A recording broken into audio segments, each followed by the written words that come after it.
Hello friends, welcome back. आप सभी का बहुत बहुत स्वागत है अभी के इस वीडियो में। अभी के इस वीडियो में हम लोग आप लोग को याद दिलाना चाहते हैं कि आज जो है शिक्षा मंत्री के वक्तव्य अनुसार विद्यालय के संचालन 10 से 4 करने हेतु पत्र जारी किया जाएगा।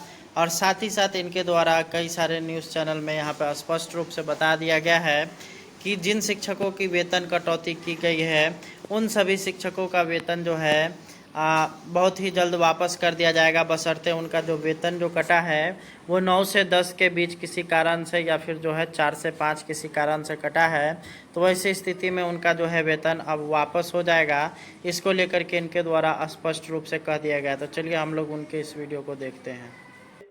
अरे अब तो आधा घंटा से नौल बाबू अकेले छेके हुए। माननीय सभापति महोदय, हमने निश्चित रूप से इस विषय पर पूर्व में जो समय सारणी थी जो प्राथमिक विद्यालयों का, उसका भी अध्ययन किया और देखा कि 2013 से लेकर के 2021-22 तक 9 से 4 बजे की समय सारणी दी गई थी विभाग के द्वारा। और उसके बाद जो बाल शिक्षा अधिकार अधिनियम 2009 के प्रावधानों के तहत आच्छादित है, इसके बारे में भी पूर्व में जो आदेश दिए गए थे, लेकिन जो माननीय मुख्यमंत्री जी ने, हम सिर्फ 2 दिन का समय चाहेंगे, उससे ज़्यादा नहीं।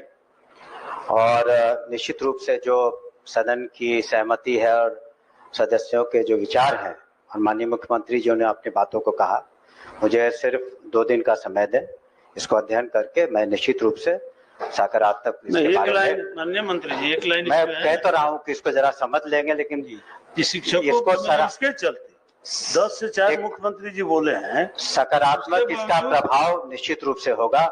मैं इतना नहीं, एक लाइन छूट रहा है ना कि घोषित किए जाने के बावजूद भी शिक्षकों के वेतन कटौती, उसका भी मैं निश्चित रूप से देख लूंगा कि अगर कहीं भी शिक्षक के साथ ज्यादती हुई है। मैंने शुरू में ही कहा कि हमने जब ज्वाइन किया तो माननीय मुख्यमंत्री जी भी हैं यहाँ पर, लेकिन जिस तरह का वातावरण था या जिस तरह के एक रस्साकसी कह सकते थे उच्च शिक्षा में था शिक्षकों के साथ, तो ये तो आप जरूर मानेंगे कि धीरे धीरे वो सारे जो तापमान था भी कम हुआ। और हमने शिक्षा नीति के बारे में और जो नियमावली का जिक्र किया और कहा कि पदस्थापन के संबंध में भी हम लोग निश्चित रूप से उदारता पूर्वक, मानवता पूर्वक सभी चीजों को देखेंगे। तो ये प्रश्न नहीं उठता है कि जब माननीय मुख्यमंत्री जी ने घोषणा की और कुछ बातें जो हम देख लेंगे और 48 घंटों के अंदर इसको माननीय अध्यक्ष को दोनों का, लेकिन एक उसमें मेरा अनुरोध होगा माननीय सदस्य कि अगर इसमें देखिए एक तरीके किसके के साथ अन्याय हुआ कि न्याय हुआ मुझे नहीं मालूम, तो अगर कोई ऐसे अध्यापक हैं वो अलग से वो पिटीशन दे दें कि कटौती जो हुई है उचित नहीं है, उसका रीजन देते हुए, तब उसमें निर्णय पर इसको सामूहिक निर्णय ले लेना मुश्किल होगा। अगर व्यक्ति विशेष के साथ अगर कोई अन्याय हुआ है तो उसको आपको अलग से पिटीशन, इस तरह के 10-5 जो भी है आपको अलग से दे दें, तब उस पर हम समीक्षा करवा करके उसको भी 1 सप्ताह के अंदर निष्पादन कर देंगे और दूसरे वाले का जो समय सारणी का 48 घंटे के अंदर हम कर देंगे। हम बताना चाहेंगे पूरे बिहार में जो नीरज जी ने कहा कि हम लोग 10 से 4 की घोषणा के बाद हम लोगों ने भी अपने अपने शिक्षकों को कहा कि अब 10 से 4 माननीय मुख्यमंत्री घोषणा कर दिए है, आप वही समय सारणी का पालन करें और उसके अनुसार आप समझे कि पालन करते हुए शिक्षकों के 10 से 12,000 शिक्षकों का वेतन रुका हुआ है, कटा हुआ है। वही दूसरा संकल्प का पाठ भी है कि उसकी एक समिति समीक्षा करके और सबके वेतन निर्गत करने का आदेश है। अभी रुक जाए, देखल जाए। बात से सहमत हूं। उन्होंने बहुत ही अच्छे तरीके से सारे प्रकरण के बारे में कहा, लेकिन मैं भी अपेक्षा से कि सदन है जो कि यह काली स्याही के रूप में यह उदाहरण की बात नहीं बने भविष्य में। मंत्री महोदय ने कहा है 48 घंटे में तो वो जरूर करेंगे, लेकिन यह उदाहरण की बात भविष्य में नहीं बननी चाहिए।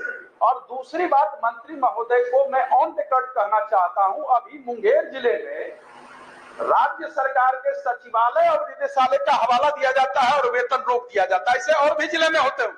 और फिर उगाही की जाती है, तब वेतन भुगतान किया जाता है। एक दल के ना है, जाके मिल के बात बता देंगे, वापस लीजिए। आसन से आपने मौका दिया है बोलने का, वापस लेने के पहले कहा 1 मिनट में ही तो सारी बात मैं खत्म कर रहा। आपका 10 मिनट का 1 मिनट होता है ना। मंत्री महोदय के आश्वासन के बाद मैं अपने संकल्प को वापस लेता हूं और सदन की मर्यादा निश्चित रूप से अक्षुण्ण रहेगी।